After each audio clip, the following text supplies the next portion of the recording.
పితృదినోత్సవం. తండ్రి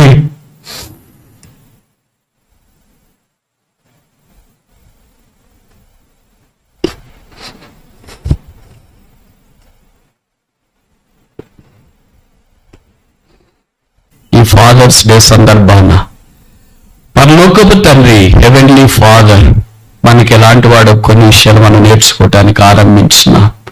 ప్రభు, ఇంత పడిపోయాను కదా, ఇంత పత్రమైపోయాను కదా, ఇంత పాడైపోయాను కదా, నన్ను గుర్తుపట్టలేనంతగా అయిపోయాను కదా, పాపముల చేత అపరాధముల చేత కుళ్ళి కృషించి అరికాల మొదలుకొని నన్నెత్త దాకా ఏమి నేను గుర్తుపట్టబడలేను. తండ్రి రూపాన్ని చూస్తాడు, ఒక్క మాట లేదైపోయాడు, ఒక్క మాట లేదైపోయింది.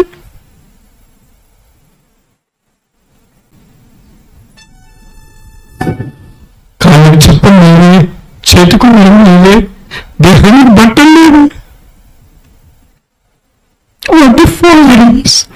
ఇలాంటి తండ్రినా?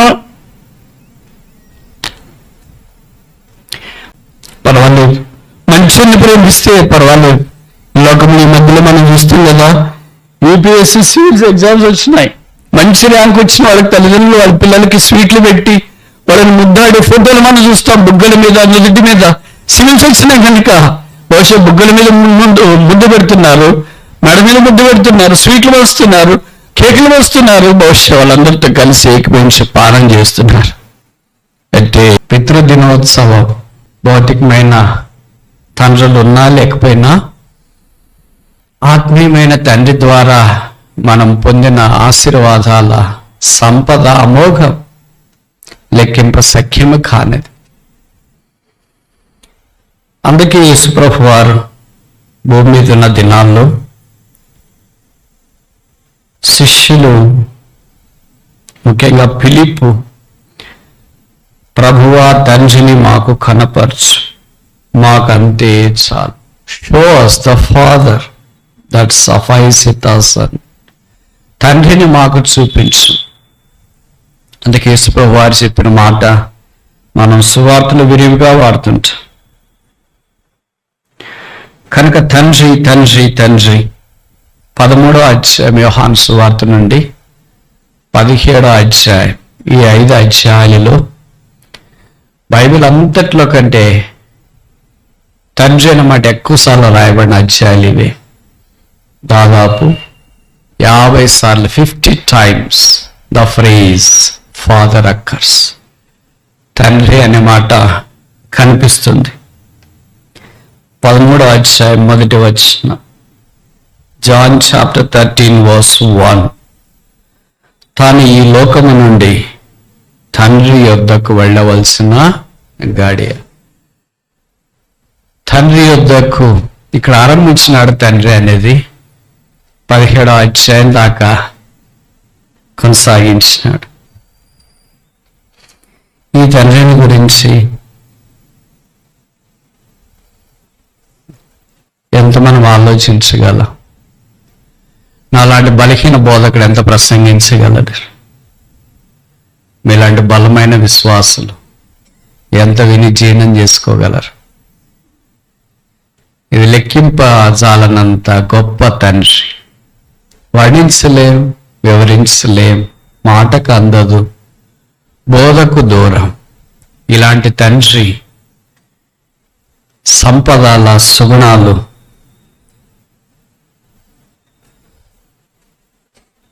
విస్తారం. మీరు అనుమతిస్తే ఈ తండ్రి మనకిచ్చిన ఆత్మ సంబంధమైన 5 ఆశీర్వాదాలకు జ్ఞాపకం చేసుకుని ప్రయత్నం చేస్తాం. మొదటిది లూకాసు వార్త 2వ అధ్యాయం, gospel according to doctor Luke.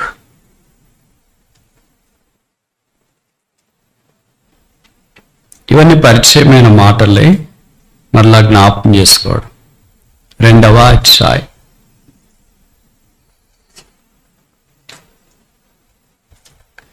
49వ వచనం, 249, gospel according to doctor Luke chapter 2 verse 49.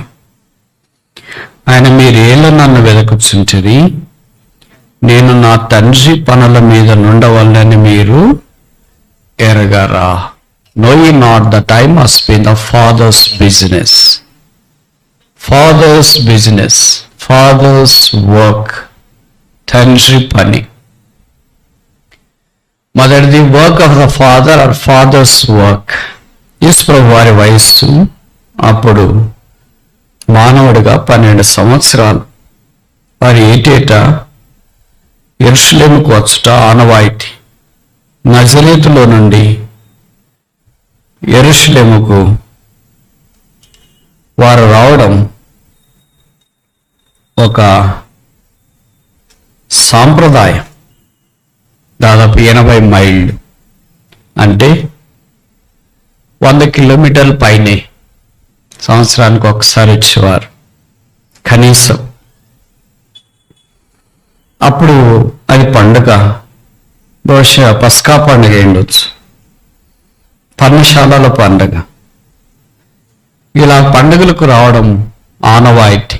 12 సంవత్సరాల్లో ఆ కంటే ఎక్కువ వయసు గల పురుషులు ఖచ్చితంగా యెరూషలేముకు రావాల్సింది ధర్మశాస్త్రం.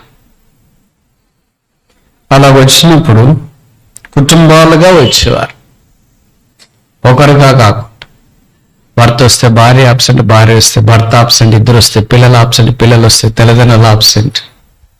ఇది ప్రస్తుత కాల ట్రెండ్. బైబిల్లో ట్రెండ్ అలా కాదు. కుటుంబముగా యేసుప్రభు వారు, భౌతికమైన తండ్రి యోసేపు, తల్లి మరియమ్మ ఇలాగ వచ్చినారు. అయిపోయిన తర్వాత వారు బయలుదేరి వెళ్ళారు. పండుగ కనుక ఎక్కువ రద్దీగా ఉంటుంది. మా కొడుకు అక్కడ ఉన్నాడు, నాన్న ఇక్కడ ఉంది, అమ్మ ఇక్కడ ఉంది, అది ఇది చూసుకునేటప్పటికే మొత్తానికి ఊరు వదిలేశారు. యెరూషలేము వాళ్ళతో ఉన్నాడు, వీళ్ళతో ఉన్నాడు అనుకున్నారు. వాళ్ళతో లేడు, వీళ్ళతో లేడు. తర్వాత 12 ఏళ్ళు కదా, తిరిగి రాలేడేమో ఇంటికి అనుకొని ఒంటరిగా వారు వెతుకుతూ దేవాలయంలోనికి వచ్చిన యేసుప్రభు వారు దాదాపు 3 దినాలు అక్కడే కూర్చుండి దేవాలయంలో బోధకుల మధ్య దైవికమైన సంగతులు మాట్లాడడం, ఆలకించడం, అడగడం చేస్తున్నట్లు మనం ఇక్కడ గమనిస్తున్నాం. అప్పుడు ఆయన తల్లిదండ్రులు ఆయనను చూచి ఆశ్చర్యపడి ఎందుకు ఇలాగ చేసేదని అడిగితే ఆయన అన్నాడు, I must be in the father's business. నా తండ్రి పని మీద ఉండాలి. మనం ఎవరి పనుల మీద ఉన్నాం? సొంత పనుల మీద ఉన్నాం. పనులు 2 రకాలు మీకు తెలుసుగా. మొదటి రకం ఏంటి? తండ్రి పని, లూకాసు వార్త. రెండవ పని ఏంటి? రెండవ రకం ఏంటి? సొంత పని. ఇక్కడ పౌలు రాస్తున్నాడు కదా, ప్రతి వాడు తన స్వంత కార్యములే చూచుకొనుచున్నారు. కొంతమంది చెప్తుంటారు కదా, ఎక్కడికి వెళ్ళారంటే పలానా ఊరికి వెళ్ళాను. ఎందుకు వెళ్ళారంటే సొంత కార్యం స్వకార్యం చూసుకొని, స్వామి కార్యం స్వకార్యం చూసుకొని రావాలని. అలాగే మనం కూడా ఈ భూమి మీదకి ఎందుకు వచ్చినామని అనుకుంటే చాలాసార్లు ఇలాగే అనుకుంటాం, సొంత కార్యం స్వకార్యమా, స్వామి కార్యం చూసుకోవటానికి వచ్చామని. మనం మొదట చూడాల్సింది దైవ పని, దేవుని యొక్క పని. 12 ఏళ్ల వయసులో మీరు ఊహిస్తారా మందిరంలో పిల్లలు ఉంటారని? 12 ఏళ్ల వయసులో మన పిల్లలు ఎక్కడున్నారు మీరు చెప్పండి.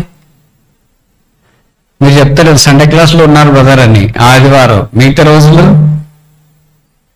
మొబైల్ ఫోన్ దగ్గర, గ్రౌండ్లోన, అకటాయిల మధ్య ఎక్కడో ఉంటారు, మందిరంలో తప్ప. వాళ్ళు ఏమనుకుంటారంటే ఆ వయసులో కాదు మందిరంకి వెళ్ళేది, షుగర్ బీపీ ఎక్కువైపోయి నడవలేని పరిస్థితుల్లో ఉన్నప్పుడు ఎవరైనా మందిరానికి తీసుకెళ్ళండి నాయన అంటే ఆ వయసులో మనం మందిరంకి వెళ్ళాలి, కానీ నడవగలిగే వయసులో మందిరం కాదంట. కానీ యేసు ప్రభు వారు దేవుని మందిరానికి యవనస్తులు ఉన్నప్పుడు రావాలని తెలియజేయడానికి చక్కటి మాదిరి. మన పిల్లలు 12 years 12 సంవత్సరాలు అప్పుడు మరి ఎక్కడికి వెళ్తున్నారో మీరే చూసుకోండి. కనుక ఎక్కడికి వెళ్ళినా దేవుని మందిరానికి వచ్చేటట్లు చూడడం అనేది ప్రాముఖ్యమైన సంగతి. అది మొదటి తండ్రి పని. ఈ పని ఇక్కడ ఆరంభించినాడు ఆయన, దేవుని మందిరంలో ఉండడం, దేవుని వాక్యాన్ని బోధించడం. శిలువ దగ్గరికి వచ్చినప్పుడు యోహాను సువార్త 17:4 అన్నాడు, తండ్రి చేయుటకు నీవు నాకు ఇచ్చిన పని నేను భూమి మీద సంపూర్ణంగా నెరవేర్చి నిన్ను మహిమ పరచితిని. The work was interested in the temple in chapter 2 and finished, ended in chapter 7. లూకాసు వార్త 2వ అధ్యాయంలో ఆయనకు పని అప్పగించబడింది. యోహాను సువార్త 17వ అధ్యాయంలో పని ముగించబడింది. మన సంగతి ఏంటి మరి? ప్రభువు వారు తండ్రి మనకి ఎప్పుడైనా పని అప్పగించింది గుర్తుందా? ముగించేది తర్వాత సంగతి. అప్పగించినాడు అనేది గుర్తిస్తే కొనసాగించడం తేలిక వద్ది, ముగించడం కూడా అప్పుడు ఆలోచించవచ్చు. ఇదే మనం అరకపోతే దాన్ని ఆలోచిస్తాం. అసలు యేసు ప్రభువు వారు నీకు తండ్రి, లేదా దేవుడు నీకు తండ్రి అయ్యాడా? లేదా ఇంకా మామూలు జీవితంలోనే జీవిస్తున్నావు? మందిరానికి వస్తుండొచ్చు, ఆయా కార్యక్రమాల్లో పాలు పొందుతుండొచ్చు, విశ్వాసుల పిల్లలు, ఎల్డర్స్ పిల్లలు, సేవకుల పిల్లలు, బోధకుల పిల్లలు, కాపర్ల పిల్లలు, ఉపదేశకుల పిల్లలు, ఆన్లైన్లో జాయిన్ అయిన, ఆఫ్లైన్లో ఉన్నవాళ్ళు, మీరు ఎక్కడున్నా సరే దేవుని మీరు తండ్రిగా అనుభవించినారా? తండ్రిగా దేవుని చేసుకోవాలంటే ఏం చేయాలి? యోహాను సువార్త 1:12 చెప్పబడింది, ఎందరైతే తన నామందు విశ్వాసం ఉంచుతారో వారందరూ దేవుని పిల్లలవుటకు, all of them can be called a children of God. దేవుని పిల్లలవటానికి, కుమారులు అవటానికి దేవుడు అవకాశం ఇస్తున్నాడు. కనుక కుమారులుగా, కుమార్తెలుగా చేయబడ్డం. పలానాయన కుమారుడు, పలానాయన కూతురు అంటే ఎంత సంతోషమో మనం తలస్తాం. మరి మనం దేవుని కుమారులు, ఆకాశ మహాకాశాల పట్టజాలని ఆ దేవాది దేవునికే కుమారులు కుమార్తెలమైతే ఇంకెంత గొప్ప భాగ్యం ఇది! ఊహకన్నైన భాగ్యం ఇది, వివరింప సఖ్యము కాని భాగ్యం ఇది. ఇలాంటి భాగ్యంలోనికి దేవుడు మనం తీసుకుని రావాలని కోరుతున్నాడు. ఇంకా ఎంతకాలం యేసుని ఎరగకుండా మునికోలులకు ఎదురుతన్నట్టు దైవ చిత్తానుసారమైన వెలుగును నిరాకరిస్తూ, తృణీకరిస్తూ, పర్లేదులే అని అనుకుంటూ ఉంటావు. 12 ఏళ్లప్పుడు ఏంటి రక్షణ పొందేది అని అనుకుంటున్నావు. 12 ఏళ్ల ప్రాయంలో యేసు ప్రభు వారు మందిరానికి వచ్చినాడు. ఆయనకు రక్షణ అవసరం లేదు, ఆయన మందిరానికి రావాల్సిన పని లేదు, ఎందుకంటే ఆయనే దేవాలయం. Behold greater than the tabernacle of God is here. దేవాలయం కంటే గొప్పవాడు ఇక్కడ ఉన్నాడు. ఆయనే వాక్యము. God himself is the word of God. Yesu ప్రభే వాక్యము, యేసు ప్రభే దేవాలయం, యేసు ప్రభే పరిశుద్ధత, యేసుక్రీస్తు ప్రభువే అన్ని. అందుకే దేవత్వము క్రీస్తు యేసునందు పరిపూర్ణమై ఉన్నది. The godliness is manifested in Jesus Christ. All they was God, but they came to the God's temple. ఆయన దేవుడు అయినప్పటికీ నీ దేవాలయంలోనికి వచ్చినాడు. ఇంకా నీవు దేవుడిని ఎరగకుండా ఉంటే, యేసుక్రీస్తు ప్రభు యొక్క ప్రేమను గురించి తెలియజేస్తున్నాం. యేసు ప్రేమామయుడు, పాపలను రక్షించడానికి భూమి మీదకి దిగి వచ్చినాడు. యేసుని ఎరగక మునుపు దేవగురుతకు పాత్రలమై ఉండి దయ్యం యొక్క, సాతాను యొక్క పిల్లలయ్యారు. పాముకి అన్ని పిల్లలు ఉంటాయి తెలుసా? సింహానికి అన్ని పిల్లలు ఉంటాయి తెలుసా? పాముకి లెక్కలేనన్ని పిల్లలు ఉంటాయి. అందుకే నాకు తెలిసి భూమి మీద ఉన్న జంతువుల్లో పాము ఒక్కటే గుడ్లు పెట్టిన తర్వాత ఏ దాన్ని గుడ్లు పెడతా వెళ్తుందో తిరిగి ఆదాన్నే పెట్టిన గుడ్లను తినేసేది అదొక్కటే జంతువు. మిగతా జంతువులన్నీ గుడ్లు పొదుగుతాయి, ఉన్న పిల్లల్ని పెంచుకోవడానికి ప్రయత్నం చేస్తాయి. ఎందుకది గుడ్లు తినేస్తుంది? పెట్టిన గుడ్లన్నీ పాములైతే మనుషులు తక్కువ అవుతారు. అందుకే దేవుడు దానికి ఆ లక్షణం పెట్టినాడు. ఏదో అటో ఇటో ఆ దారంబడి దొర్లిన గుడ్లే పాములైపోయి అవే దాడి చేస్తూ ఉంటాయి. కనుక ఈ లోకంలో సాతాన్ అనే పాము, అనే సర్పం, అనే గడ సర్పము అని యుక్తి కలిగిన వాడు మనుషుల్ని భ్రమపరిచి వాని స్థితిలోనికి తీసుకుని వెళ్తున్నాడు. అందుకే మీరు అపవాది పిల్లలని వాక్యంలో చెప్పబడింది. ప్రభువైన యేసు యొక్క కుమారుడుగా, కుమార్తెగా కావాలని కోరుతున్నాడు. దేవుని యొక్క ప్రేమ సందేశం విని అంగీకరించు. వాయిదా వేద్దు, హృదయం కఠినం చేసుకోవద్దు. ఇంకా అలాగే జీవించడానికి ప్రయత్నం చేయద్దు. వీళ్ళు ఇలాగే చెప్తుంటారులే, నాకు తెలియదా ఏం చేయండి. నీకు అన్ని తెలియవచ్చు, వాక్యం తెలియవచ్చు, పాటలు తెలియవచ్చు, బోర్డు తెలియవచ్చు, అన్ని తెలియవచ్చు. కానీ యేసు ప్రభువుని నీవు ఎరుగుదవా? పాప క్షమాపణ మారు మనసు నీవు పొందినావా? నీకు అవకాశం ఇస్తున్నాడు. నేను భయపెట్టడానికి ఈ మాటలు చెప్పట్లేదు. దేవుడితో పెట్టుకోవద్దు, దేవుడితో ఆట ఆడవద్దు. ఆ దేవుడే యేసుక్రీస్తు. మేము ప్రకటిస్తున్న వర్తమానం ఇదే. దేవుడు ఒక్కడే, దేవునికి నీ నల్లకున్న మధ్యవర్తి ఒక్కడే, ఆయనే క్రీస్తు చేస్తున్నాడు. ప్రభువైన యేసునందు విశ్వాసం ఉంచుము, అప్పుడు నీవును నీ ఇంటి వారును రక్షణ పొందుదురు. ముందుకెళ్ళటానికి ప్రయత్నం చేస్తామా?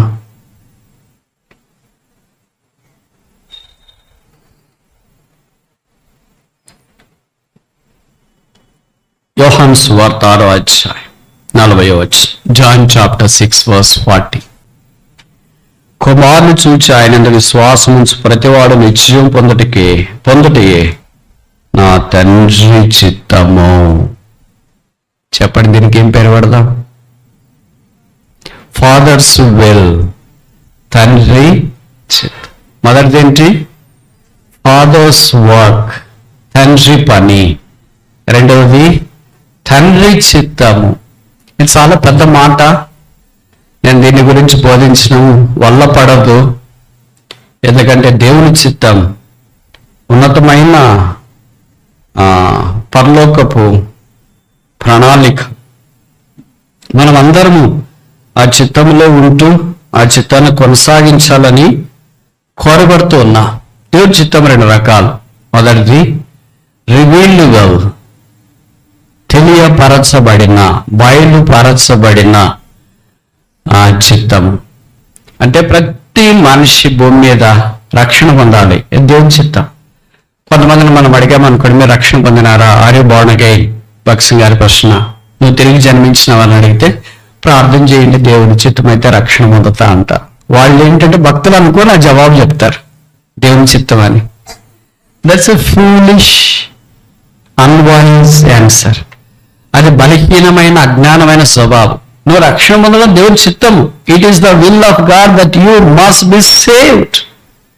ఇంకా నువ్వు దేవుని చిత్తం అయితే రక్షణ పొందినట్లు ప్రార్థన చేయండి అని ఏంటి? నా రక్షణ కొరకు ప్రార్థన చేయండి అని చెప్పొచ్చు, నువ్వు నా తీర్మానం కొరకు ప్రార్థన చేయండి అని చెప్పొచ్చు. కానీ దేవుని చిత్తం అయితే నేను రక్షణ పొందేటట్టు ప్రార్థన చేయమని చెప్పడము దైవ చిత్తాన్ని వ్యతిరేకించడమే. ప్రతి మానవుడు దేవుని చిత్తం పొందుతా దేవుని యొక్క ఉద్దేశం. అందుకే పేతురు పత్రికలో మనం చూస్తాం కదా, అందరూ మారు మనస్సు పొందవలని దేవుడు ఇచ్చేస్తున్నాడు. ఈ desire that all should be born again, you should be born again and you are one among all. అందరిలో నీవు కూడా ఒక్కడివే. కనుక ఇది రక్షణ పొందుట, బాప్తిసంలో సాక్ష్యం ఇచ్చుట, బైబిల్ చదువుట, ప్రార్థన చేయుట, మందిరానికి వచ్చుట, సాల్ రివీల్డ్ విల్, ఇది తెలియపరచబడిన దేవుడి చిత్తం. రెండవది స్పెసిఫిక్ విల్, ప్రత్యేకమైన దేవుని చిత్తం.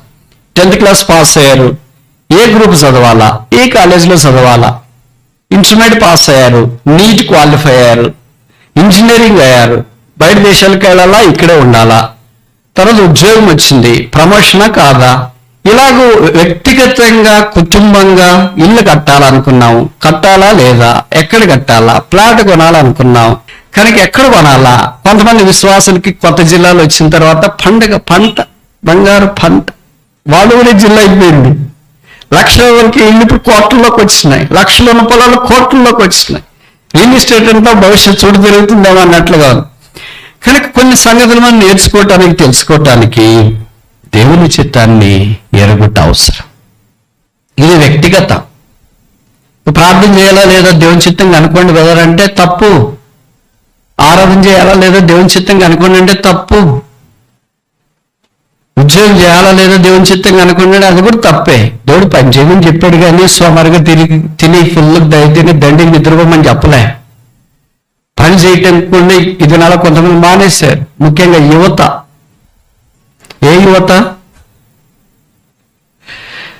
ఇంట్లో పని చేయడానికి రాకపోతే ఇంక మందిరంలో పని ఏం చేస్తారు? ఈ రెడీ చేయకపోతే ఉద్యోగంలో ఏం చేస్తారు? ఇవన్నీ చేయకపోతే దేవునికి ఎలాగ మహిమ వస్తుంది? కష్టజీవి దేవుడికి ఇష్టం.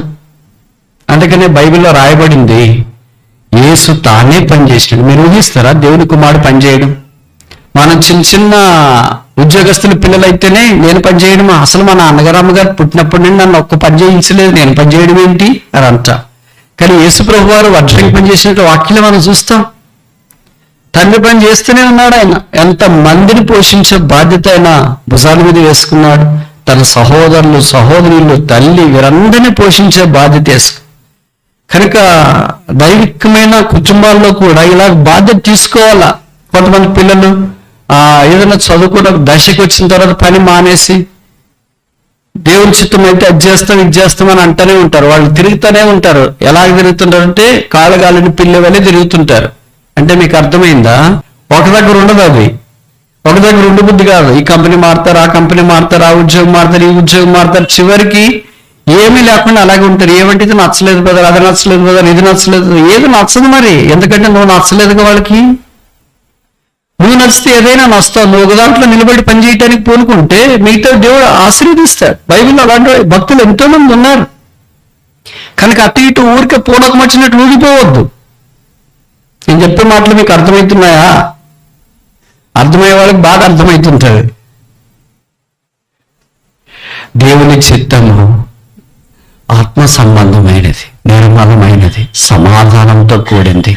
ఆ చిత్తంలో కొనసాగాలని దేవుని యొక్క ఉద్దేశం. ఆ చదువు కావచ్చు, ఉద్యోగం కావచ్చు, పరిచర్య కావచ్చు, బాధ్యతలు కావచ్చు, ట్రాన్స్ఫర్స్ కావచ్చు, ప్రమోషన్ కావచ్చు, చివరికి రిటైర్మెంట్ కూడా కావచ్చు. దేంట్లోనైనా సరే దైవ చిత్తంలో ఉండటం చాలా ప్రాముఖ్యం. యేసుక్రీస్తు ప్రభు వారు ఆ చిత్తం నెరవేర్చడానికి వచ్చిన అది యేసు ప్రభు వారికి ఎలాంటిదంట? It's my drink and meat. దేవుని చిత్తం చేత నా ఆహారము నా పానమై అన్నది. కనుక ఎప్పుడు దేవుని చిత్తం చేయాలని ఆయన ఘోషించి పదాలు చెప్పి చేయకుండా ఉండలేదు, ఆయన చెప్పి చేసిన. మీరు ఊహించండి, నాకు చాలాసార్లు చాలా అనుమానం కూడా. ఆయన 3.5 సంవత్సరాలే ప్రసంగించినాడు, ఇంత పెద్ద బైబిల్ అయింది. ఆయన ప్రసంగం కోట్ల కొద్ది మంది ప్రభావితం చేసింది. 20 ఏళ్ళ నుండి బోధ చేస్తున్నాం, ఎవరిని ప్రభావితం చేయట్లేదు. కారణం ఏంటి? నేనైతే 20 ఏళ్ళు, ఇంకా అంతకు ముందు నుండి కొంతమంది చేసేవాళ్ళు ఉన్నారు, ఇంకా ఎక్కువ సీనియారిటీ ఉన్న వాళ్ళు ఉన్నారు. ఇన్ని ఎడగ చేస్తున్నామే, దశాబ్దాలు బోధిస్తూనే ఉన్నామే, మరి కార్యసిద్ధి కలిగించట్లేదు. ఆయన 3.5 సంవత్సరాల్లో ఇంతమంది హృదయాలు ఎలాగ దోచాడు, ఎలాగ శిలువ ప్రేమ ద్వారా పట్టుకున్నాడు, ఎలాగైనా వాక్యము ప్రభావితమై మారుమూల ప్రాంతాలకు వెళ్ళింది.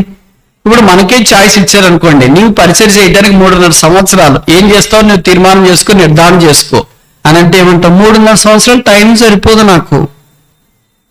మనకి దేనికి టైం సరిపోదు? పరీక్షల్లో టైం సరిపోదు, సాక్ష్యం చెప్తే టైం సరిపోదు, వాక్యం చెప్పడానికి టైం సరిపోదు, బతికి టైం సరిపోదు, దేనికి టైం సరిపోదు. నరకంలో కూడా అంటారేమో కొంతమంది, టైం సరిపోవట్లేదండి ఇక్కడ. ఆయన కాలంలో సమయంలో ఆధీనమంది ఉంచుకున్నాడు. ప్రతిదీ టైం ప్రకారం ఆయన చేస్తాడు. టైంకు విరోధంగా వెలపట ఆయన ఏమీ చేయడు. Is a clock, will never be delayed, will never get advanced. మామూలు మనం ఇంట్లో గడియారాలు పెట్టుకొని ఉంటాం కదా. నేను కొన్ని ఇళ్లలో పోయినప్పుడు చూస్తాను, అయ్యో టైం అయిపోయింది బ్రదర్, 11:30 వస్తుంది, వెళ్ళాలి కదా అంటే వాళ్ళు చల్లగా సావుకోవచ్చు. బ్రదర్ అది అర్ధగంట ముందు ఉందిలేండి. ఎందుకు పెట్టారు బ్రదర్ ముందు అంటే, అయ్యో పిల్లలు ఉన్నారు కదా బ్రదర్ స్కూల్కి వెళ్ళాలా, వాడు అర్ధగంట ముందు ఉంటే కానీ సిద్ధంగా ఆడంటే, వాళ్ళకి ఇది అర్ధగంట ముందుందని తెలుసా అంటే, వాళ్ళే కదా బ్రదర్ పెట్టేది. వాళ్ళకి అర్ధగంట ముందుందని తెలుసు, పెట్టేది వాళ్ళే. వాళ్ళ అమ్మగారు ఎంట పడితే టైం అవుతుందిరా టైం అవుతుంది, నాకు తెలుసులే టైం కాలేదు కానీ, అరే చూడు అంటే అర్ధగంట ముందు నేనే కదమ్మా పెట్టింది నిన్న. ఇంకెందుకది? వాడిని భయపడించేలా తొందర చేయాలని మీరు పెట్టుకున్నారు, కానీ మీరు పెట్టలేరు కనుక వాడే పెట్టేశాడు. ఎక్కి ఎలాగో తాడి చెట్టు మాదిరి ఉంటారు కదా ఇప్పుడు పిల్లలు. కానీ పెట్టేది వాడే, మేనేజ్ చేసేది వాడే, అది చూసేది వాడే. ఈ సమయం వల్ల అర్ధగంట ముందు పెట్టిన వల్ల ఏం లాభం ఉంది? లేకపోతే కొన్ని చాలా ఆలస్యంగా నడుస్తుంటా. ఏంటి బ్రదర్ టైం ఇంకా 11 అయింది, 12 వస్తుంది అంటే, అది బ్యాటరీ వీక్ అయింది బ్రదర్, స్లోగా తిరుగుతుంది. వాచ్లు మన ఫాస్ట్ అని ఉంటాయి, స్లోగానే ఉంటాయి. యేసు ప్రభు టైం అలాగుండదు. యోహాను సువార్త 2వ అధ్యాయంలో చెప్పాడు, my time has not come, నా సమయం ఇంకా రాలేదు. ఆయన ప్రధానికి సమయాన్ని బట్టి చేస్తాడు. మనమైతే అన్ని ప్రతికూలంగా చేస్తాం. కనుక భక్తులైన వారికి చేతులు జోడించి నేను బతిమలాడి చెప్పే సంగతి ఏంటంటే, డూ ఎవ్రీథింగ్ ఆన్ టైం. ప్రతిదీ సమయం ప్రకారం చేయండి.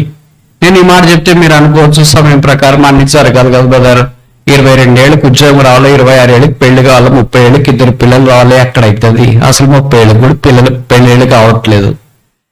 బహుశా సమయం అంటే ఇదే ఆలోచిస్తున్నాం మేము, మిగతా ఆలోచించట్లేదేమో. మన దైనందిన జీవితాల్లో సమయం చాలా ప్రాముఖ్యం. Jesus Christ was never unpunctual, he was always on time. Time set చేస్తే యేసు ప్రభు కంటే మించి పంక్చువల్ పర్సన్ ఇంకెవ్వరు లేరు. అంటే మీరు ఆలస్యంగా వెళ్ళొద్దండి, ఆలస్యంగా చేయొద్దండి అని అది నేను చెప్పట్లేదు, ఎందుకంటే అది మీ ఇష్టం. వ్యక్తిగత కుటుంబ విషయాలకు వచ్చినప్పటికీ ఏ సమయానికి తినాలా, ఏ సమయానికి పడుకోవాలా, ఏ సమయానికి మందిరానికి వెళ్ళాలా, ఏ సమయానికి ప్రార్థన చేసుకోవాలా, ఏ సమయంలో ఏం చేయాలనేది చాలా ప్రాముఖ్యం. మనం ఏం చేస్తుంటామంటే, ఇప్పుడు సెలవులు వచ్చినాయి కదా, భోజనం మధ్యాహ్నం భోజన సమయంలో ఉదయం టిఫిన్ చేస్తాం, రాత్రి భోజన సమయంలో మధ్యాహ్నం భోజనం చేస్తాం. తెల్లవారుజామున కొంతమంది చెప్తుంటారు లోకంలో దయ్యాలు తిరుగుతుంటాయి ఈ సమయంలో, అప్పుడు రాత్రి భోజనం చేస్తాం. ఏమంటే మా టైం మారింది, ఏమంటే మొబైల్ ఫోన్ వచ్చింది అందుకనే రాత్రంతా మొబైల్ ఫోన్, వాట్సాప్, తర్వాత ఏంటో ఉన్నాయి కదా అన్ని గ్రూప్లో చూసి ఎప్పుడో తెల్లవారుజామున నిద్రపోతారు. లేచేలోకి 11, 12 బతిమలాడి బ్రష్ చేయించి, పేస్ట్ చేయించి, అది చేసి ఇది చేసి వాళ్ళు రెడీ అయ్యేలోకి 12, 1 గంట. ఇంకా టిఫిన్ ఏం చేస్తాను, లేదు తినేయండి. ఎప్పుడు అలాగ ఉండొద్దు. 1 రోజు 2 రోజుల్లో అవసరాన్ని బట్టి అలసిపోయేలాగా ఉండొచ్చు, కానీ అదే అలవాటు అయిందనుకో జీవితంలో బాగుపడడం కుదరదు. బైబిల్ ఎవరు అలాగ లేరు. నేను ఈ మాట అంటే మీలో జ్ఞానం చెప్పొచ్చు, బైబిల్లో మరి మొబైల్ ఫోన్ లేదు కదా. అప్పుడు మొబైల్ ఫోన్ లేదు, అందుకే లేచారంటావా? అదేం లేదు. Where there is a will there is a way. మనసు ఉంటే మార్గం ఉంటుంది. ఏంటా మనస్సు? వేకువనే యేసుప్రభు లేచినాడు, అబ్రహాం తెల్లవారునే లేచినాడు, మోషే తెల్లవారుజామునే లేచినాడు, యెహోషువ తెల్లవారుజామునే లేచినాడు. దావీదంటాడు, నేను వేకువనే లేచేదను. లేచి ఏం చేస్తారు? వాకింగ్కి వెళ్తారా? జిమ్ చేస్తారా? స్తుతిగానము చేసేదను. స్తుతిగానం. ఏమయ్యారా భక్తులకి జీవితాలన్నీ మనకి ఊరికి కీర్తన పెట్టుకోవడమేనా? వాక్యాల ఫ్రేములు తగ్గించుకోవడమేనా? ఇతరులకి మెసేజ్ షేర్ చేసుకోవడమేనా? ఆధ్యాత్మిక జీవితంలో అనుభవించుకోవటానికి విషయమంతా కూడా మనకు మంచిగా అనిపించట్లేదా? దేవుని చిత్తం ఎరుగుట, ఆ ప్రకారంగా జీవించుట భక్తుల నానుడి. అనేక అపోస్తుల కార్యాలు 13వ అధ్యాయంలో దావీదు భక్తుని గురించి పరిశుద్ధాత్మ దేవుడు ఇచ్చిన సాక్ష్యం ఏంటంటే, దావీదు దేవుని సంకల్పం చొప్పున తన తరం వారికి దేవుని సంకల్పము అంటే బైబిల్, దేవుని చిత్తం చొప్పున, చిత్తము, సంకల్పము, దయాపరకు, ఇవన్నీ తెలుగు భాషలో భాషా ప్రయోగములో ఉన్న సంపద పరిశుద్ధాత్మ దేవుడు బైబిల్ పండితుల ద్వారా మనకు తెలియజెప్పడానికి వాడుకున్నాడు. ఇంగ్లీష్లో అయితే ఒకటే వస్తుంది, విల్ అని. తెలుగులో చాలా పదాలు వస్తాయి. ఆ పదాల యొక్క అమరిక మనం గుర్తించాలా. పద ప్రయోగం మాత్రమే కాదు, పద అనుభవం, జీవితాశయం. తండ్రిని చూపించు, మాకంతే చాలు. మొదటిది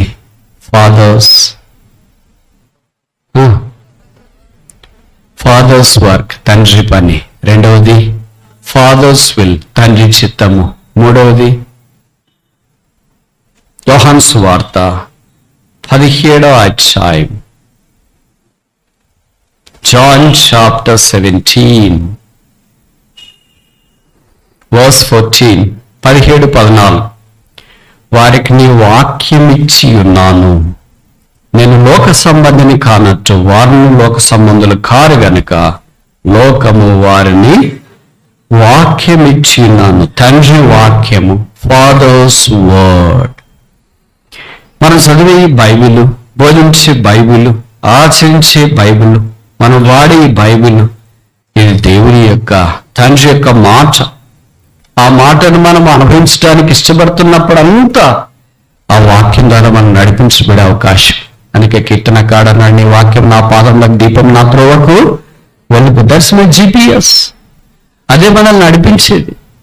దారి తెలియనప్పుడు GPS వాడుతుంటాం కదా. అందుకే ఎవరైనా ఎక్కడున్నామంటే పలానా దగ్గర ఉన్నానా, ఎట్లా రావాలంటే లొకేషన్ షేర్ చేయి. లొకేషన్ షేర్ చేస్తున్నావు, అక్కడికి వెళ్తున్నావు. ప్రభు వారు కూడా లొకేషన్ షేర్ చేస్తున్నాడు. అందుకని యోహాను సువార్త 14వ అధ్యాయంలో ఉన్నాడు, నా తండ్రి ఇంట అనేక నివాసములు కలవు, నేను వెళ్ళి మీకు స్థలం సిద్ధపరుస్తున్నాను. నేనుండి స్థలంలో మీరునూ ఉండలాగా నా మరలా వచ్చి నా యొద్దకు నేను మిమ్మల్ని తీసుకుపోదు. Is not sharing the location but is sharing the lavishness. Location share చేసేవాళ్ళు చాలా మంది ఉన్నారు. నేను ఇక్కడున్నా, ఇక్కడికి రా అని చెప్పేవాళ్ళు ఉండొచ్చు, కానీ నేను ఇక్కడున్నా, ఇక్కడ కూడా ఉండాలని నేను కోరుతున్నానని ఎవరంటారు? తండ్రి మాత్రమే అంటాడు. అందుకే ఆయనన్న ఆ ఇంట్లోనికి మనల్ని కూడా తీసుకుని వెళ్ళాలని దేవుని యొక్క ఉద్దేశం. దాని కొరకు వాక్యం ఇచ్చినాడు. ఈ వాక్యం మనకు పాల లాంటిది, ఈ వాక్యం నిర్మలమైనది, ఈ వాక్యం మనకు పరిశుద్ధమైనది. అందుకే వాక్యానికి సంబంధించి చాలా సంగతులు అపోస్తులైన పేతురు మొదటి పత్రికలో ప్రస్తావించిన విషయాలు మనకు పరిచయం. అది చిన్న బిడల్ లాంటి వాళ్ళకైతే పాలంట, అప్పుడే పెరుగుతున్న వాళ్ళకైతే మన్నాలాగంట, ఇంకా కొద్దిగా వయసులో ఉన్న వారికైతే భోజనం అంట, ఇంకా బాగా యవనస్తులకైతే అది మాంసం అంట, ఇంక వృద్ధాపంలోనికి వచ్చిన తర్వాత అది నీళ్లు పానం చివరికి శుద్ధీకరించి పెట్టడానికి. అలాగ దేవుని వాక్యం రకరకాలుగా పోల్చబడుతూ వచ్చింది. ఆ వాక్యము శరీరధారి అయి కృపా సత్య సంపూర్ణుడుగా మన మధ్య నివసించు. ఆ వాక్యం వినటానికి ఉబిళ్ళు ఉన్నారు. మీకు తెలుసు కదా. ఒక ఉదాహరణ చెప్పి నేను ముందుకెళ్ళటానికి ప్రయత్నం చేస్తా. బేతనీ గ్రామంలో ఒక చిన్న కుటుంబం ఉండేది. ఇద్దరు సహోదరులు, ఒక సహోదరుడు, లాజరు, మరియా, మార్త. వీళ్ళు ముగ్గురు 3 దారులు, 3 లోకాలు మన భాషలో చెప్పాలంటే.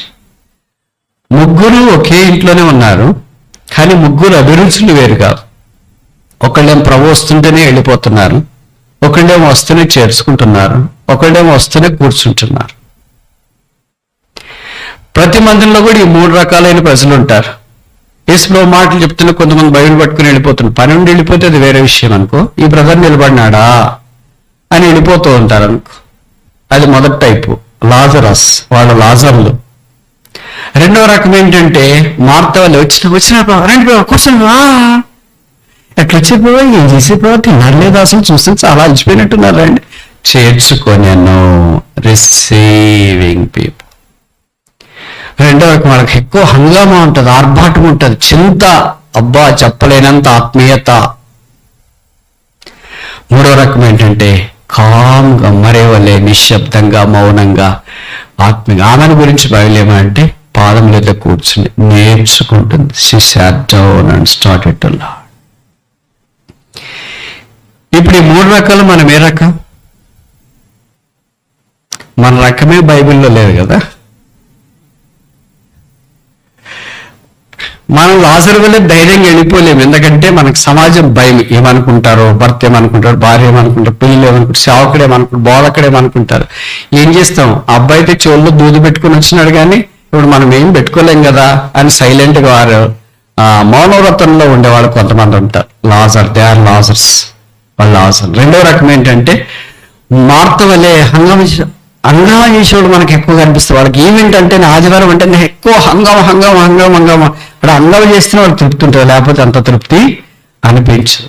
మూడో రకం ఏంటంటే నిశ్శబ్దంగా నిలిచిండి ప్రభు యొక్క పాదాల దగ్గర నేర్చుకునేవాడు. మొదటి 2-3 రకాలు చూస్తాం. చేర్చుకునేవారు, నేర్చుకునేవారు. మనం ఏ టైపు? యేసును చేర్చుకొనెను మార్త, యేసు యొద్ద నేర్చుకొనెను మరియ. మనము చేర్చుకుంటున్నామా, నేర్చుకుంటున్నామా? 2 చేస్తే ఇంకా మంచిదే. చేర్చుకుంటున్నాం కదా, నేర్చుకుంటున్నాం కూడా. ప్రభుకు స్తోత్రాలు. అలాంటి వాళ్ళు ఉంటే బొమ్మ చేయాలిగా. చేర్చుకోవడం మాత్రమే కాదు, నేర్చుకొనట. ప్రభు అంటే మనకి ఇష్టమే, వచ్చినాడంటే ఇష్టమే, కానీ అదే సమయంలో ఆయన ఇద్దరిని మనం నేర్చుకునే వారమే ఉండాలి. అందుకే వాక్యం నేర్పుతుంది మనకి. వాక్యం కంటే విశేషమైన బోధకుడు ఎవరున్నారు? మత్తయి సువార్త 11వ అధ్యాయం యేసుప్రభు అన్నాడు కదా, నా యొద్దకు వచ్చి నేర్చుకొనండి. Learn of me. There is no greater teacher as that of teacher called Jesus Christ. Yesu Kristu ప్రభు కంటే గొప్ప బోధకుడు, ప్రసంగికుడు ఎవరినూ లేరు. ఆయన తప్ప మనకి ఇంకెవరు నేర్పిస్తారు? ఆయన యొద్దే మనం నేర్చుకోవాలి. ఎవరికి నేర్పిస్తారు? నేర్చుకునే దాంట్లో ఉండాల్సింది ఇంటెలిజెన్స్ కాదు. మీలో కొంతమంది టీచర్స్ ఉన్నారు కదా, నాకు బాగా తెలుసు. క్లాసులో 40 మంది 50 మంది ఉన్నారు అనుకో. నిజమైన టీచరు ఇంటెలిజెంట్ మీద మనసు పెట్టాడు. ఇంటెలిజెంట్ స్టూడెంట్, స్మార్ట్ స్టూడెంట్ ఉంటే వాడిని పట్టించుకోడు. వాడు మధ్యలో పానకలో పొడక పాత్రలు వేస్తుంటాడు. మేడం మిస్, ఇది మిస్, అది మిస్, అది ఇది చేత కూర్చోరా అని డిస్కరేజ్ చేస్తుంటారు నిజమైన టీచర్లు. ఎందుకంటే వాడు ఓవర్ యాక్షన్ చేస్తాడు. స్మార్ట్గా ఉండే వాళ్ళకి ఓవర్ యాక్షన్ ఎక్కువ ఉంటుంది. అది విశ్వాసంలో కూడా ఉంటుంది, దానికి ఏం మినహాయింపేం కాదు. కొంతమంది ఒబీడియంట్ పిల్లలు ఉంటారు, వాడికి చదివే రాదు.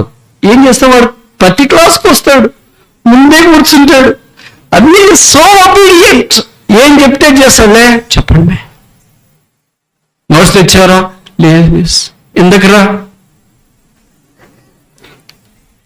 వాడిని చూస్తే ఎంత జాలేస్తుందో. నేను కొంతమంది క్లాసులో పిల్లలు అడుగుతాను, లేటుగా వస్తుంటారు కదా. నాకు లేటుగా రావడం అస్సలు ఇష్టం ఉండదు పిల్లలు. కానీ ఏం చేస్తారో ఒకరోజు ఒక లేటుగా వచ్చినాడు. 20 ఏళ్ళు కదా ఎంఎస్ పిల్లలు అంటే.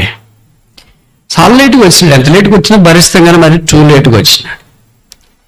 తర్వాత క్లాస్ అయిపోయేటప్పుడు చెప్పాను, వచ్చి నేను రూమ్లో కలువు అన్న. సరే సార్ అన్నాడు అబ్బాయి. క్లాస్ అయిపోయి వాడు ఎప్పుడో ఖాళీగా ఉన్నప్పుడు వచ్చి రూమ్లో కలిసిన. ఏం సార్ అన్నాడు. నువ్వేనా లేట్గా వచ్చింది అన్న. అవును సార్. ఏమంత లేట్గా వచ్చినావు అన్న. తిట్టాలని కాదు, అడగాలని. తిట్టేదైతే అందరూ ఏదో తిట్టింట. అబ్బాయి కొన్ని కారణాలు చెప్పాడు. కళ్ళు నీళ్ళు తిరిగినాయి. ఇంకా పట్టండి ఎవరిని టచ్ చేయకూడదు, జోలికే పోకూడదు అనుకుని. ఎప్పుడన్నా రాకపోయినా పర్వాలేదు, మీ ఇష్టం. ఏం కారణాలు చెప్పాడంటే, వాళ్ళ నాన్నగారు వాళ్ళ అమ్మను వదిలేసాడంట చాలా కాలం క్రితం. వాళ్ళ అమ్మకు ఒకడే కొడుకు. మా అమ్మ కష్టపడి నన్ను పెంచి స్థాయికి తెచ్చింది. ఇప్పుడు మా అమ్మ బలహీనరాలైపోయి ఏం పని చేసుకోలేకపోతుంది, కూలి పని కూడా చేసుకోవట్లేదు. నేనే ఇంటిని పోషిస్తున్నాను. ఎట్లా పోషిస్తున్నావరా? రాత్రంతా పాలు వ్యాన్ నడుపుతున్న డ్రైవింగ్లో. తాను వచ్చే డబ్బుతో నెల నేను మా అమ్మ బతుకుతున్నా. తెల్లవారుజామున పడుకొని లేచి వచ్చేలోగా ఆలస్యమైంది సార్. విచిత్రం ఏంటంటే నాది ఫస్ట్ అవర్ ఉంటుంది. ఏం చెప్పాలి మరి? నాకు రెగ్యులర్గా రావడం అనే దానికంటే ఆ పిల్లవాడు బ్రతుకు తిరిగి ఎన్నుకున్న విధానం నచ్చింది. అర్థమైంది అనుకుంటా. ఇప్పుడు ఆ పిల్లల్ని క్రమశిక్షణ అడుగుతామా? వాడు తగ్గింపు చూస్తే, వాడి దీనత్వం చూస్తే క్రైస్తవుడేం కాదు. అయితే ఎలాగ బ్రతుకుతున్నారో లోకం మనకు కొన్ని విషయాలు నేర్పిస్తాం.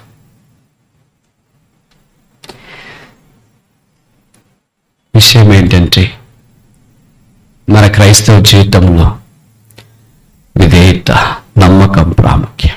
Not smartness, intelligence. ప్రభు ఎవరికి నేర్పిస్తాడనే దానికి ఇది నేను చెప్తున్నా. స్మార్ట్ వాళ్ళు చాలా తెలివైన వాళ్ళు ఉన్నారు. నా యొద్దకు వచ్చి నా యొద్ద నేర్చుకున్నది. అందుకే పాతకాలంలో టీచర్లు అంటే వల్లమాడే నవ్మానమైంది, ఆశ్రమం మాదిరి.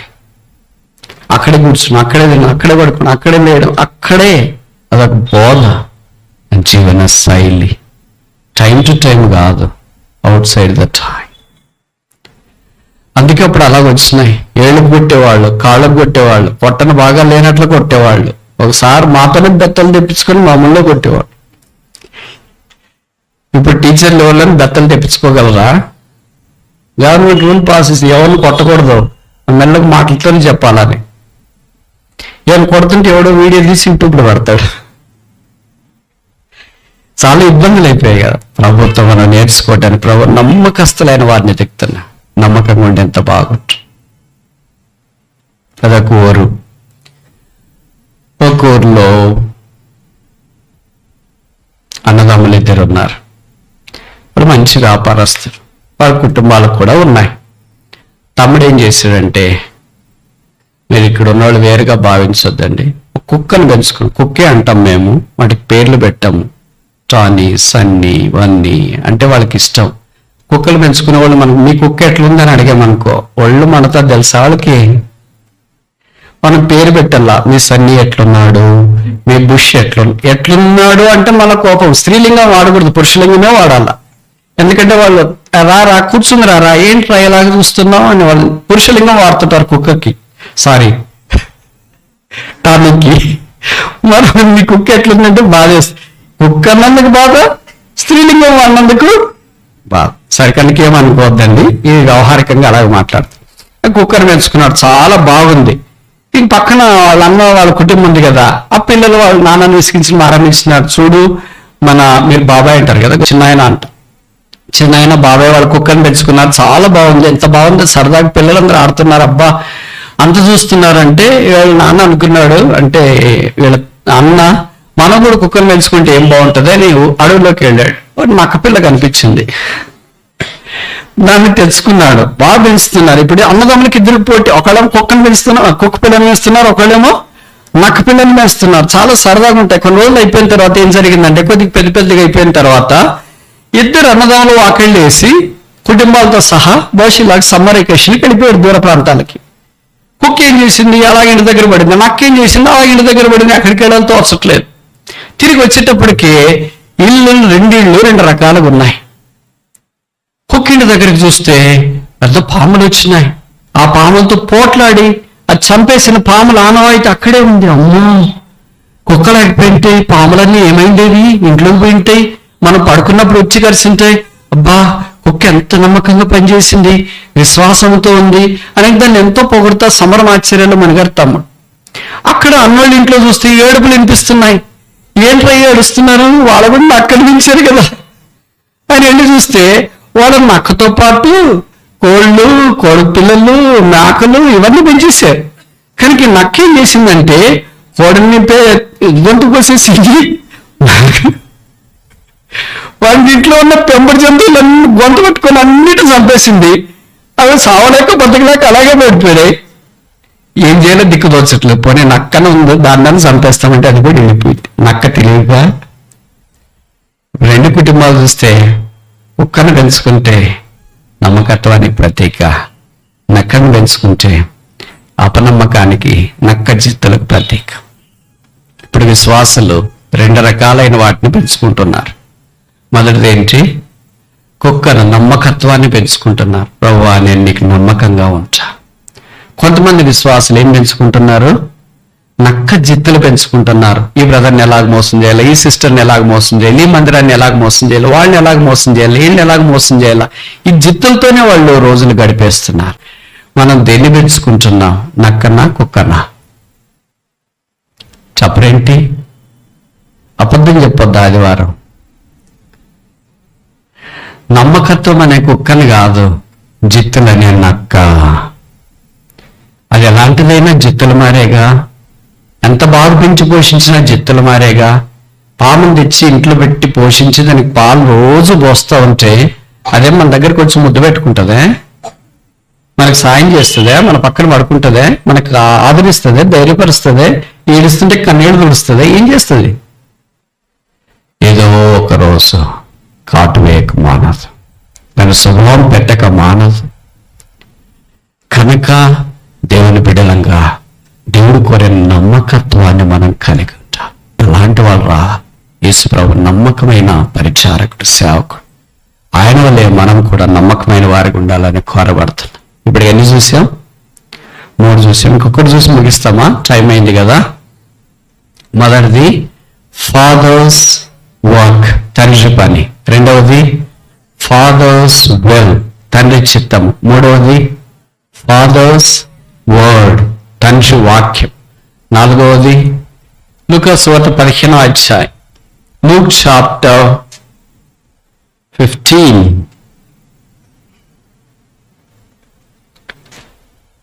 లూకా సువార్త 15వ అధ్యాయం 17వ వచనం. Luke chapter 15:17. అయితే బుద్ధి వచ్చినప్పుడు వాడు, నా తండ్రి యొద్ద ఎంతో మంది కూలి వానరకు అన్నము సమృద్ధి. నా తండ్రి యొద్ద ఎంతో మంది, ఎంతమంది ఉంటారు? కూలీలు ఎంతమంది ఉంటారు? మనం చెప్తాం కదా కూలీలు ఎంతమంది ఉన్నారు? 100 మంది, 200 మంది, 300. అబ్రహాం ఇంట్లో 300+ ఉన్నారు, 314 అనుకుంటా కదా. అలా కొంతమంది ఇంట్లో కొన్ని వందలు ఉంటారు. ఇక్కడ ఎంతమంది ఉన్నారంట? 100 వేలు కాదు, ఎంతో మంది. ఎంతమంది అంటే లెక్కించలేనంతమంది. ఎంతమంది ఉన్నారు తెలియట్లేదు, ఇక్కడ కౌంటీ లేదు. ఎంతో ఎంతో దేవుడు లోకమును ఎంతో ప్రేమించు, ఆయన కృప ఎంతో అమూల్యమే. కనుక ఎంతమంది ఉన్నారు తెలియదు, ఎంతో మంది ఉన్నారు. ఫాదర్స్ వెల్త్, తండ్రి సంపద, సమృద్ధి. కూలి వాళ్ళు ఉన్నారంట. అంతమంది కూలీలు ఎందుకుంటారు? అవసరం ఉంటేనే కదా ఉండేది, సరదాగా పెట్టుకోలేదు కదా. వీళ్ళందరూ పెట్టుకున్నారు. ఇప్పుడు జరిగిన సంగతి నాకంటే మీకు బాగా తెలుసు కదా. తండ్రి ఉన్నాడు, ఆయనకి 2 కుమారులు ఉన్నారు. పెద్ద కుమారుడు, చిన్న కుమారుడు తండ్రి దగ్గరికి వచ్చి రావాల్సిన ఆస్తి ఇచ్చేయమన్నాడు. తండ్రి ఆస్తిని ఇద్దరికీ ఇచ్చేసినాడు. చిన్న కుమారుడు తన ఆస్తి తీసుకొని దూర దేశానికి వెళ్ళి దుర్యాపానం వల్ల పాడు చేసెను అని వాక్యంలో ఉంది. అప్పుడు దేశం మీద కరువు రాగా ఆ దేశస్తులో ఒక అంచెంత వాడు చేరి పందులు మేపటానికి పూనుకున్నాడు. ఆకలి ఎక్కువైపోయింది కనుక పందులు తిన్న పొట్టుతో తన కడుపును నింపుకొన సూచన. ఇప్పుడు సంగతి ఏంటంటే ఆ కుమారుడు తిరిగి తండ్రి దగ్గరికి రావాలని ఇష్టపడ్డాడు. మనం రావాలనుకుంటే తిరిగి తండ్రి దగ్గరికే రావాలి. We have no other home other than the father's home. We have no other wealth other than the father's world.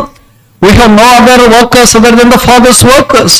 తండ్రి దగ్గరికి రావాలనుకుంటే తండ్రి దగ్గరికే రావాలా, తండ్రి ఇంటికే రావాలా, తండ్రి సమృద్ధిలోనికే రావాలా, తండ్రి పనివారి దగ్గరికే రావాలా, తండ్రి కూలివారి దగ్గరికే రావాలా, తండ్రి నీటి దగ్గరికే రావాలా, తండ్రి దగ్గరికే మనం రావాలా. అందుకని తప్పిన కుమారుడు తిరిగి తండ్రి దగ్గరికి రావాలని అనుకున్నాడు. ఇప్పుడు నేను కొన్ని ప్రశ్నలు అడుగుతాను, మీరు నేరుగా సూటిగా జవాబు చెప్పాలా. ఈ తప్పైన కుమారుడు దూరం నుండి వస్తుంటే మొదటి ఎవరు చూశారు? తండ్రి ఎక్కడ ఉంటాడు? ఊహించండి, ఇలాంటి పెద్ద బంగ్లా మీకు ఉంది అనుకోండి, ఎంతో మంది కూలి వాళ్ళు ఉంటారు, ఏదో బంగ్లాలో ఎక్కడో ఒక దగ్గర లోపల ఉంటాడు. ఇప్పుడు పని వాళ్ళందరూ బయట ఉంటారు కదా, వాచ్మెన్, గేట్ మ్యాన్ అందరూ ఉంటారు కదా, మరి వాళ్ళందరినీ కాదనుకుని తండ్రి ఎలాగ తెలిసింది తండ్రికి? తండ్రి బయట వెళ్ళి ఎదురు చూస్తున్నాడా వస్తాడని? లేదా కుమారుడు మన లొకేషన్ సేవ్ చేశాడా? బయట దాసులు లేరా? పనివారు లేరా? ఎంతో మంది దాసులు ఉంటారు, పనివారు ఉంటారు, సహాయం చేసేవారు ఉంటారు, వాళ్ళంతా ఉంటారు. కానీ ఇది ఒకవైపు ఆలోచిస్తే, ఇంకోవైపు ఆలోచిస్తే తప్పైన కుమారుడు తండ్రి దగ్గర రావాలనుకోక మునుపు ఏంటంటే ఆ దేశం అనేది కరువు రాగా వాడు మిక్కిలి ఇబ్బంది పడి సాగి పందులు తినే పొట్లోకి వెళ్ళారు. మనుషులకు కరువు వచ్చింది, దేశానికే కరువు వచ్చింది. There was a famine that struck the whole land. ఇప్పుడు నేరుగా సూటికి ప్రశ్న అడిగితే జవాబు చెప్పాలా. కరువు వస్తే మనుషులకి జంతువులకు కూడా వస్తుందా? మనుషులకు ఒకటి వస్తుందా? ఇదంతా ఫుడ్ చైన్ లింక్ కదా. మనిషికి బాగాలేకపోతే జంతువుకు కూడా బాగాలేదు. మనం కరోనా పీరియడ్ లో చూసాం కదా, లాక్డౌన్ పీరియడ్ లో మనిషికి భోజనం లేకపోతే పశువులకు కూడా లేదు. ఇదంతా ఫుడ్ చైన్. మనమే వాటికి వెళ్ళి వడ్డించము, వేడికి తిన్నని పెట్టము. కానీ ఫుడ్ చైన్ జరుగుతూ ఉంటాం. మనం తింటాం, మిగతాది ఏదో మిగిలిన పోయి తీసుకొని చెత్తబుట్టలు వేస్తాం, అక్కడికి వచ్చి కొన్ని పశువులు తింటాయి. ఇలా ఫుడ్ చైన్ జరుగుతూనే ఉంటది. మరి దేశంలో కరువు వస్తే పందులకు పొట్ట ఎలాగొచ్చింది? వీటికి కరువు లేదా? నేను చెప్పే మాటలు మీకు అర్థమైనాయి అనుకుంటా. కరువు ఉందా లేదా? మరి వీటికి పొట్ట ఎలాగొచ్చింది? పొట్టు అంటే హస్క్, మనం రంభంతో కోస్తాం కదా ఒక కర్రని, కింద పడతా ఉంటది, దాన్ని పొట్టు అంట. అంటే కోసే పని జరుగుతుంది రోజు. మనుషులు కడుతున్నారేమో, కన్స్ట్రక్షన్ వర్క్ ఉందేమో, సివిల్ ఇంజనీరింగ్ హై డిమాండ్. సాధారణంగా హాస్టల్ మూసేస్తే, నేను హాస్టల్లో ఉండి వచ్చినాను, ఈ పందులు తినేది మీకు తెలుసు కదా, వేరుగా అనుకోవద్దండి. హాస్టల్లో ఉన్నాను కనుక హాస్టల్లో భోజనం పిల్లలు కొద్దిగా తిని మిగతాదంతా పడేస్తుంటారు కదా, అన్ని తీసుకెళ్ళి పడేస్తారు. హాస్టల్లో వేస్ట్ తీసుకెళ్ళడానికి పందులు యజమానులు ఏం చేస్తారంటే పెద్ద పెద్ద డ్రమ్ములు పెట్టుకుని దాన్ని కాంట్రాక్ట్ పెట్టుకుని ఉంటారు. భోజన సమయం అయిపోయిన తర్వాత ఈ అన్నము వేస్ట్ అయిపోయిన అన్నం అంతా, మిగిలిన అన్నం అంతా డ్రమ్ములు వేసుకుని వెళ్ళి పందులకు పెడుతుంటారు. నేను అడిగేవాడిని కొన్నిసార్లు, ఎందుకు ఇది పందులు పెడతాను? పందులు బాగా తింటాయి అన్నారు. ఇప్పుడు హాస్టల్లో మూసేసినారు అనుకో, భోజనం ఎలాగా? కోసేసేదే అంటే కర్రలు కోసేదే మూసారు అనుకో, రంపాలు కోసేదే మూసారు, మిషన్లు ఆడేదే మూసారు, పొట్ట ఎలాగా? మరి అక్కడ మిషన్లన్నీ జరుగుతున్నాయి, పొట్టు వచ్చింది, పొట్టు పందులకి వేస్తున్నారు. ఈ పందులు తినే ఈ పొట్టు అంటే ఈ పందులు పొట్టుదేవి, అన్నం తినే పందులు కాదు. ఇది ఆ దేశంలో ఉన్న పందులు, ఈ పొట్టే తింటుంది. ఈ పొట్టుతో పాటు ఈయన కూడా భాష ఏమయ్యాడు? ఏమనుకోరు కదా, భాష దుస్థితికి వెళ్ళాడేమో. అందుకే దాంతో కడుపు నింపుకున్న చూచాను, అదే ట్రై చేసినాడు. ఇప్పుడు తండ్రి గుర్తొచ్చినాడు, అందుకే తండ్రి దగ్గరికి రావాలని ఇష్టపడ్డాడు, నేరుగా బయలుదేరి వచ్చినాడు. ఇప్పుడు 20:15 లూకా 15:20 వాడింకా దూరముగా ఉన్నప్పుడు దాసులు వాణిని చూచి అని రాశారా? సహోదరుడు వారిని చూచి, అన్నవారిని చూచి, పందులు వారిని చూచి రాశారా లేదా? మీ ఇంట్లో లేదా మీ దగ్గర ఒక 4-5 కుక్కలు ఉన్నాయనుకోండి. మేము హాస్టల్లో ఉన్నప్పుడు ఏదో పొరపాటున ఎక్కువైనా అడ్డుపడి అది తెచ్చి కుక్కలకి వేసినాం అనుకో, మనం మెస్సులో నుండి వచ్చేటప్పుడు అంతా కుక్కలు మన ఇంటి పడుతూనే ఉంటాయి. ఈరోజు ఏం లేదు, అడ్డుపడి లేదు, ఏం లేదు అన్నా కూడా వదలు. మనం వచ్చే రూమ్ దాకా వచ్చేస్తే, రూమ్ వచ్చి తలపేస్తేనే ఇంకో కుక్క బయట పడుకొని ఉండి ఇంకేం చేస్తుంది, అది కూడా వెళ్ళిపోతుంది. ఈ కుక్కలు కూడా ఎంత అలవాటైనాయంటే మనం ఏదో వేసింది వదలు. ఇప్పుడు మా యూనివర్సిటీలో నా రూమ్లో ఏసీ పెట్టింటే, ఏసీ మన కుక్కని కూడా లోపల పెట్టి ఏసీ పెట్టుకోలేదు. దానికి ఎంత తెలివి ఉందంటే, కింద తలపు కింద చిన్న రంధ్రం ఉంటుంది కదా, దాంట్లో నుండి చల్లగాలి పోతుంటే కుక్క ఆడ పడుకునింది. ఒకరోజు నేనేం తెలియకుండా లోపల నుండి తలుపు చూసుకుని బయటకు వస్తే దాని మీద కాలు పెట్టిపోయినా, అరే కుక్క ఇక్కడి కిందకి వచ్చింది, ఇంత స్థలం ఖాళీ ఉంది, why should it sleep here? నేను అనుకున్నా అమాయకంగా, నేను అంటే ఇంత నమ్మకమో ఈ కుక్కకి అనుకున్నా. నేను ఎప్పుడు జంతువులను ప్రేమించను, I like them but do not feed them. ఎందుకు ఇక్కడ పడుకునింది అని అనుకుంటే అప్పుడు నాకు అర్థమైంది, దానికి కూడా బయట ఎండ ఉంది, ఇట్ నీడ్స్ ఏసీ.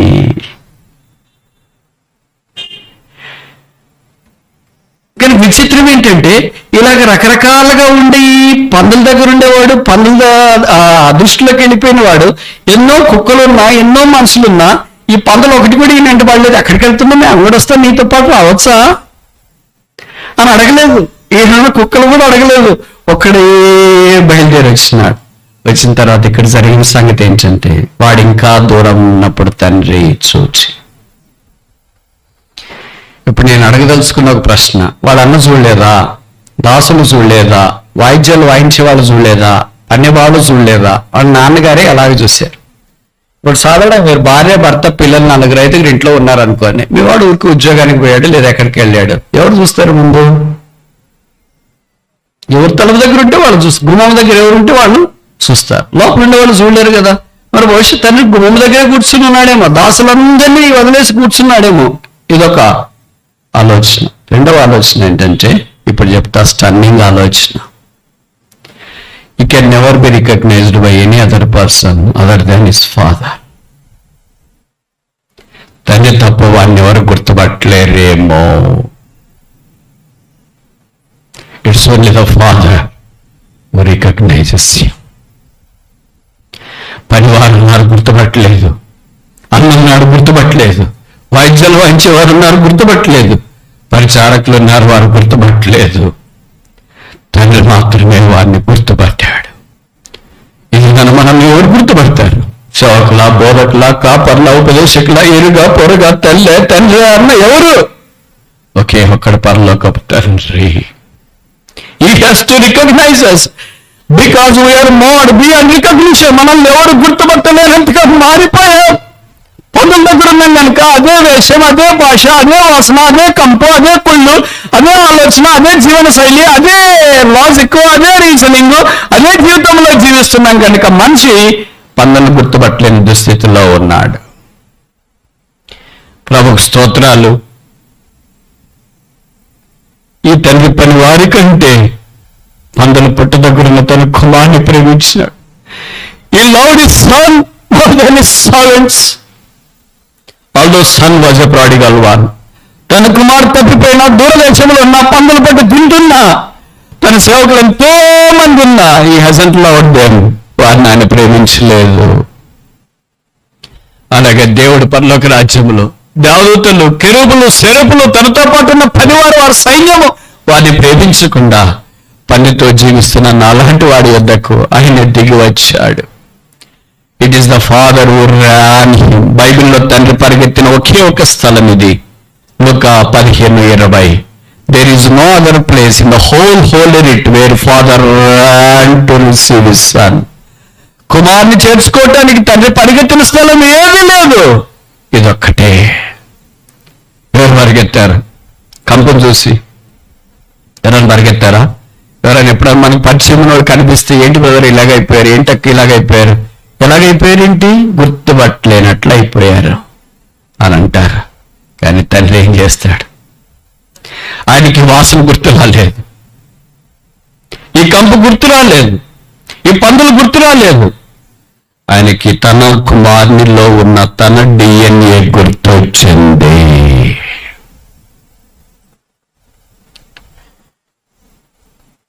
ఇది నన్ను ప్రభు కూడా ఆయనలో ఉన్న DNA మనలో ఉందని చూస్తున్నాడు. ప్రభు ఇంత పడిపోయాను కదా, ఇంత పత్రమైపోయాను కదా, ఇంత పాడైపోయాను కదా, నన్ను గుర్తుపట్టలేనంతగా అయిపోయాను కదా, పాపముల చేత, అపరాధముల చేత కుళ్ళి కృషించి అరికాలు మొదలుకొని నన్నెత్త దాకా ఏమి నేను గుర్తుపట్టబడలేను. ఈ 15వ అధ్యాయంలో తప్పిపోయిన గొర్రె దొరికిన తర్వాత గొర్రెల కాపరి పరిగెత్తలేదు. తప్పైన ఒక 10 నాణ్యాల్లో తప్పిపోయిన ఒక నాణ్యం దొరికిన తర్వాత ఆ స్త్రీ పరిగెత్తే నాణ్యం తీసుకోలేదు. అయితే ఒకే ఒక సందర్భంలోనే కుమారుడు తప్పిపోయిన తర్వాత తండ్రి వెళ్ళి వాడిని చూచి వాడిని గుర్తుపట్టాడు. వాడు ఇంకా దూరం ఉన్నప్పుడే, ఎవరి సన్ ఎవరి daughter is far away from the father. ప్రతి తండ్రికి కుమారుడు కుమార్తె దూరంగా ఉన్నారు. పరలోకపు తండ్రికి కూడా వారు దూరంగా ఉన్నారు. అయితే ఆయన దూరం నుండి చూచినాడు. ఎక్కడి నుంచి చూచాడు? శిలువ మీద నుండి పడి చెడిపోయి పందులతో సహవాసం చేస్తున్న మనల్ని చూసిన పరుగున మన దగ్గరికి వచ్చినాడు. బైబిల్లో రాయబడింది, వాని మెడ మీద ముద్దు.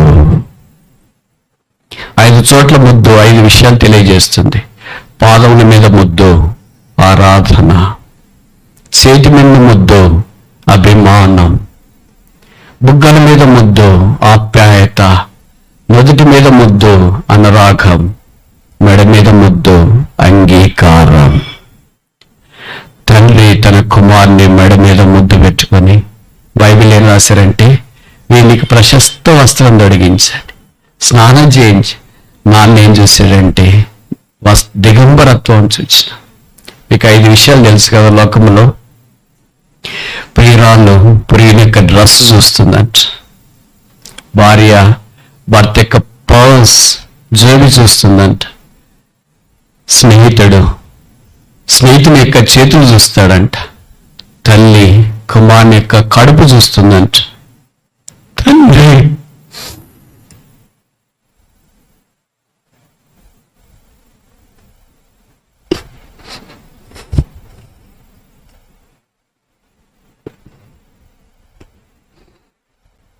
Father sees the form. తండ్రి రూపాన్ని చూస్తాడు. కుమారుడు లేదైపోయాడు, కుమార్తె లేదైపోయింది. ఏం వేసుకున్నాడు చూడలేదు. కాళ్ళకి చెప్పలు లేవే, చేతుకు లేవే, దేహానికి బట్టలు లేవే. What father is. ఇలాంటి తండ్రినా బాబుని ప్రేమిస్తే పర్వాలేదు, మనిషిని ప్రేమిస్తే పర్వాలేదు. లోకంలో ఈ మధ్యలో మనం చూస్తాం కదా, యూపీఎస్సీ సివిల్స్ ఎగ్జామ్స్ వచ్చినాయి. మంచి ర్యాంక్ వచ్చిన వాళ్ళకి తల్లిదండ్రులు వాళ్ళ పిల్లలకి స్వీట్లు పెట్టి వాళ్ళని ముద్దాడే ఫోటోలు మనం చూస్తాం. బుగ్గల మీద నుదుటి మీద సివిల్స్ వచ్చినాయి కనుక బహుశా బుగ్గల మీద ముద్దు పెడుతున్నారు, మెడ మీద ముద్దు పెడుతున్నారు, స్వీట్లు వస్తున్నారు, కేకులు వస్తున్నారు. బహుశా వాళ్ళందరితో కలిసి ఏకపించి పానం చేస్తున్నారు. అయితే తప్పిపోయిన కుమారుడు వల్ల తప్పిపోయి పందులతో ఉండి తిరిగి వస్తే, is there any father who sees his father? నా కుమారుడు తిరిగి వచ్చాడని ఏ తండ్రి అయినా తన రూపాన్ని చూడగలడా? It's only this father that saw his father. తండ్రి తన కుమారుని రూపాన్ని చూచాడు. నా రూపంగా నా కుమారులో ఉండాలి. See how he was not. నా రూపం లేకుండా మారిపోయాడు, నా డిఎన్ఏ లేకుండా మారిపోయాడు.